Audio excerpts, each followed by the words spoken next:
Hech o'ylab ko'rganmisiz? Ba'zi insonlar gapirsa, ularning nutqi sizni o'ziga tortadi.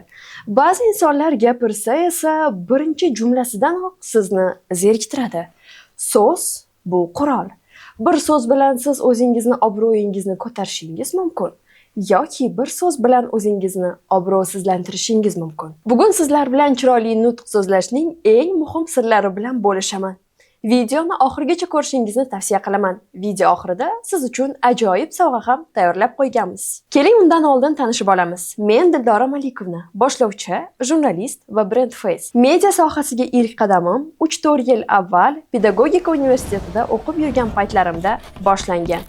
Pedagogika universitetimga ota-onamning xohishlari bilan topshirganman va albatta 2-3 kursda o'qib yurgan paytlarimda qandaydir bir hissiyot bor edi ichimda, ya'ni bu soha go'yoki meniki emas va mening qiziqishlarim umuman boshqa yo'nalishda ekanligini tushunib yetganman.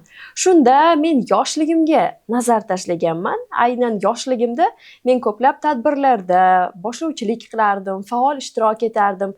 Maktabdagi hech qanday tadbir mensiz o'tmas edi. Shunda yoshligimdagi orzuyimni amalga oshirish maqsadida men media yo'nalishiga ilk qadamlarimni tashlashni boshladim. Albatta boshlovchi yoki jurnalist bo'lishdan oldin men soha mutaxassislaridan bilim olishni boshladim. Soha mutaxassislaridan yetarlicha bilim olganimdan keyin olgan bilimlarimni tajribada qo'llashni ham boshladim. Shu kungacha 100 dan ortiq loyihalarda brand face sifatida, undan tashqari katta tadbirlarda boshlovchi sifatida va albatta jurnalist sifatida ham o'z faoliyatimni olib bordim. Nutqni chiroyli qilish uchun uni avvalo to'g'ri o'ylashni o'rganish kerak. Demak, nutqning 3 bosqichi bor. Birinchisi g'oya, ya'ni siz nima haqida gapirmoqchisiz. Ikkinchisi uning tuzilishi, har bir nutqning kirish qismi, asosiy qismi va albatta uni yakunlaydigan qismi bo'lishi shart. Uchinchisi bu albatta his-tuyg'u. Har qanday his-tuyg'u qo'shilgan nutq albatta go'zal bo'ladi. Shu yerda siz uchun kichik bir tavsiya, mashq berib o'taman. Har kuni bir mavzuda kamida 5 daqiqa nutq so'zlaysiz va albatta uni telefon apparatingizdagi diktafoniga yozib olasiz. Ushbu yozilgan ovozni qayta tinglaysiz, xatolaringizni eshitib, uni varaqqa tushirib va albatta har kun shu mashqni qilib xatolaringizni to'g'rilashga harakat qilasiz. Takrorlayman, har kuni kamida 5 daqiqa bir mavzu atrofida nutq so'zlaysiz, uni telefon apparatingizga yozib, keyin qayta eshitib, xatolaringizni yozib olib, keyingi safar nutq so'zlaganingizda o'sha xatolarni takrorlamaslikka harakat qilasiz. Sizning nutqingizni yanada go'zal qiladigan yana bir element bu intonatsiya. Ya'ni siz nutq so'zlayotganingizda monoton ohangdan qochishingizni so'rab qolaman. Qaysidir joylarda siz balandroq gapirishingiz kerak, qaysidir joylarda esa siz past ovozda. Qandaydir joylarda siz quvnoq bo'lib gapirsangiz, qandaydir joylarda g'amgin bo'lib. Demak, nutqimizni go'zallashtiradigan yana bir element bu intonatsiya. Ovozingizni o'ynatib gapirsangiz, nutqingiz yana ham chiroyli bo'ladi. Albatta, past, balandlik, xursand, xafalik mavzudan kelib chiqqan holatda. Nutq so'zlayotganingizda tana tili, ya'ni qo'l harakatlari ham juda ham muhim o'rin kasb etadi. Nutq so'zlayotganingizda qandaydir so'zlarga urg'u berish maqsadida kichik harakatlar bilan qo'lingizni qimirlatsangiz bo'ladi. Lekin katta harakatlar bilan emas. Katta harakatlar sizning qo'rquvingizni, hayajoningizni va albatta o'zingizga bo'lgan ishonchsizlikni ko'rsatib qo'yadi. Ko'pgina speaker va albatta nutq so'zlovchilarning eng katta xatosi bu tinglovchilar bilan ko'z aloqasi qilmaslik, ya'ni eye contact.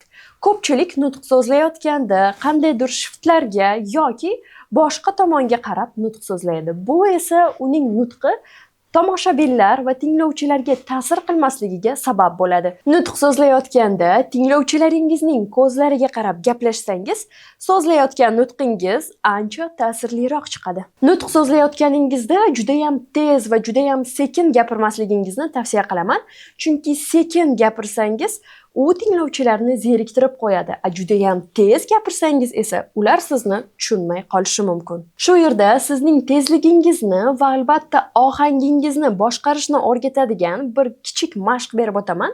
Demak, bir qisqa matnni olasiz va har kun ushbu matnni turli xil o'qiysiz.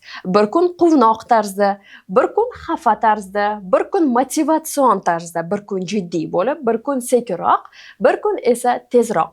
Va bu mashq orqali siz o'zingizni, ohangingizni boshqarishni o'rganasiz. Bilasizmi, insonning nutqi uning fikr darajasi. Qancha so'z boyligingiz keng bo'lsa, sizning nutqingiz shunchalar go'zal bo'ladi. Ko'pchilik so'z boyligini oshirish uchun kitoblar o'qishni tavsiya qiladi. Ammo orangizda kitob o'qishni yoqtirmaydiganlar uchun men bir kichik tavsiya berib o'tib ketaman. Demak, har kuni kamida 3 ta so'z o'rganishga harakat qilasiz. Siz uchun yangi bo'lgan. Deylik, intonatsiya, motivatsiya, tana tili. Bugun siz uchun o'rgangan yangi so'zlar shu bo'ldi. Uni yozib olasiz va har kun shu so'zlar orqali gaplar tuzishga harakat qilasiz. Demak, siz kuniga kamida 3 tadan yangi so'z o'rgansangiz, bir oyda 90 ta so'z o'rgandingiz degani. Bizga savol berishganda biz qisqa ha yoki yo'q deb javob berishga o'rganib qolganmiz. Kichik maslahat, 3 kun davomida ha yoki yo'q degan so'zlarsiz javob berishga harakat qiling.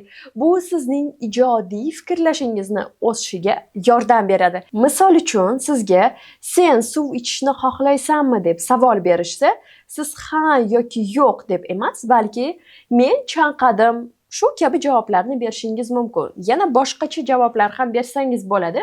U sizning fikrlashingizdan kelib chiqqan holatda albatta. Nutq faqat sahnada emas, balki kundalik hayotimizda ham juda ham katta ahamiyatga ega. Misol uchun, oila davrasida, do'stlar davrasida yoki shunchaki ishxonangizda ham sizning nutqingiz orqali sizning darajangiz belgilanadi. Keling, sizga shu joyda kichik tavsiyalar berib o'taman. Demak, so'zlashdan oldin eshitishni o'rganing. Ko'pchilik eshitishni xohlamaydi va eshitishni bilmaydi. Eng zo'r notiqlar ular tinglashni biladigan notiqlardir. Savol berishni o'rganing. Nega, qanday qilib va shu kabi savollar. Har bir suhbatingizni ijobiy yakunlashga harakat qiling. Undan tashqari, yomon so'zlardan, har xil parazit ohanglardan va albatta nutqingizda ishlatilayotgan shikoyat so'zlardan o'zingizni tiyishga harakat qiling. Menimcha bugungi tavsiyalarim sizga manfaatli bo'ladi deb o'ylayman va albatta har bir bergan mashqimni amaliy tarzda bajarib ko'rishingizni ham so'rab qolaman. Va albatta video so'ngida sizlarga va'da bergan sovg'amni e'lon qilmoqchiman. Demak, sizlarga va'da qilgan sovg'am shuki, men orangizdan birinchi ro'yxatdan o'tgan 10 kishiga bepul konsultatsiyani sovg'a qilaman. Xo'sh, bu konsultatsiya kimlar uchun? Media sohasiga ilk qadamini qo'yayotgan, brand face, jurnalist yoki boshlovchi sifatida o'z faoliyatini boshlamoqchi bo'lgan har biringizga mos keladi. Eslatib o'taman, faqat birinchi ro'yxatdan o'tgan 10 kishiga bepul taqdim etiladi.